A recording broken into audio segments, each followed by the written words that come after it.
अस्सलामुअलैकुम नाज़रीन, आप देख रहे हैं पीसी वर्ल्ड न्यूज़। मैं हूं रिदा सिंधु। फैसलाबाद अंजुमन तलबा इस्लाम ने तलबा यूनियन पर पाबंदी के खिलाफ एहतजाजी तहरीक भरपूर तरीके से चलाने का ऐलान कर दिया। हमारे divisional bureau chief Rana Faisal की तफसीलात के मुताबिक अंजुमन तलबा इस्लाम के ज़ेरे एहतमाम तलबा यूनियन पर पाबंदी के खिलाफ एहतजाजी प्रेस कॉन्फ्रेंस में साबिक मरकज़ी सदर मौसम शहजाद शाही और नाजिम ज़िला उमैर अवान ने कहा कि आज ज़िला भर में मरकज़ी हिदायत पर यौम सियाह मनाया गया और कहा आइन तलबा को यूनियन साजी का हक देता है। अरसा 36 साल से तलबा यूनियन के इलेक्शन पर पाबंदी लगा रखी है।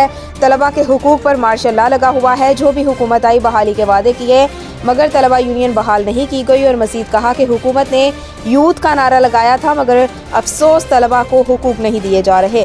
आए दिन फीसों में इजाफा हो रहा है। मुल्क में यकसा निज़ाम तालीम नाफिज किया जाए।